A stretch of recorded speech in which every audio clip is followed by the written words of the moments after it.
Yes, Well, Chris, indeed. man, let's just jump into to right now a little bit because I Mick Cronin, man, I got the game on Friday, so the game is on FS1. I got the game, and I'm gonna try to build it as the Untouchables because he reminds me of Al Capone, man. He's like a gangster on the sideline, man. There he You know, is. some of his sound bites the last couple of weeks. It's just it's been unbelievable, man.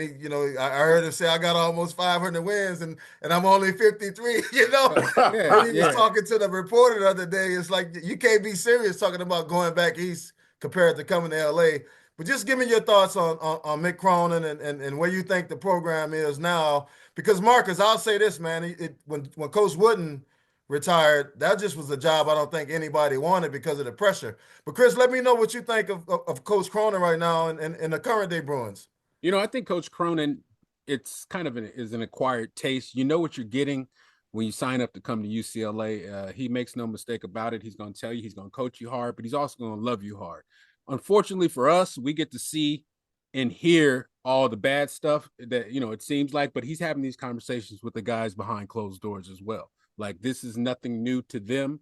This has all been echoed. And so it's just kind of his approach can be a little abrasive at times, but I like the guy. I mean, he reminds me of Dan Hurley out of UConn in the fact that they're histrionics, they're demonstrative, they throw tantrums on the sideline, but they get results. Yeah, and right. they get the job done, and they coach you hard. And there's something to be said, you guys, for being coached up hard nowadays. I know that it's a fine line, and you got a delicate balance between yelling and being a screamer, and abusing dudes, and actually coaching dudes up and being constructive with the criticism. But as far as the Bruins are concerned, I think that when they respond like they did against Iowa, 94-70, season high in assists, 26, they all ball, almost 5 guys in double figures. When you respond and come off a 4-game losing streak that way at home, that tells me that Mick's shtick works. That tells me that these guys are still bought in, they're still locked in. It may not look good to us and everybody on the outside looking in, but again, as people that have been a part of teams, what time it is. It's all about us on the inside.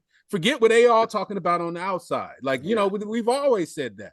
And so that's what I feel about the Bruins. I think that their ceiling, Big Ten's hell of a conference. I mean, it's a lot. It's a gauntlet. I mean, this stuff does not stop every night. Doesn't matter whether it's Rutgers, Maryland, whoever you're going to, you got to come with your A game. I think that they could still finish in that top 4 in the conference. It's going to take a lot more from the guard position. Dylan Andrews, Eldridge, finally broke out of his slump. He was really sneaking it up for a while, had 13 points the other night. And then the improved play of Sky Clark as kind of the lead guard, the ball handler, the guy that's going to facilitate, because he moved DA off the ball. Off actually, the point, you remember last year when DA had the ball. I mean, Eldridge, imagine that somebody takes the ball from you, right? And you got another guard in your backcourt, and after the season that you had last year, balling probably 7 20-point games, something sick. Mm-hmm. And you got another dude coming in running the point. That gotta be tough, man. And so he kind of had to figure it out. He kind of had to go through some things with his head, and then he figured it out. He's bought in, and then he looks to be really locked in. And that's going to be the ceiling for the Bruins, is how DA plays. We're talking about that gauntlet. So I'm watching UCLA play Rutgers the other night. I'm in Milwaukee working with the Bucks. So I turn the game on, and it's a struggle, and and Rutgers gets them. And I'm like, how you gonna lose to Rutgers? But then I read like a day or two later. And Ace Bailey, that's how.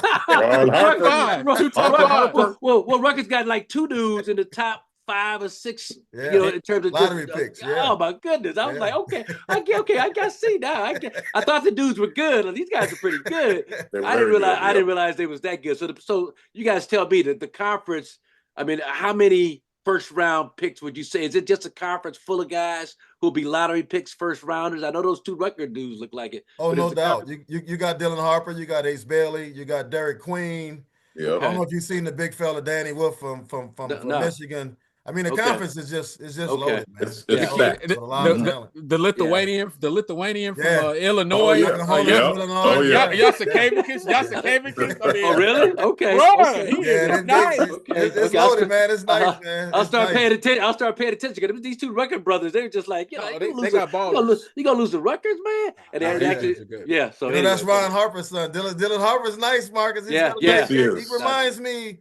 He reminds me of D'Angelo Russell, when he was in college at Ohio State. About 6'5", lefty, can really score. Okay, got that cool lefty kind of game. Okay. Sweet lefty. That's sweet lefty. That sweet lefty, yeah.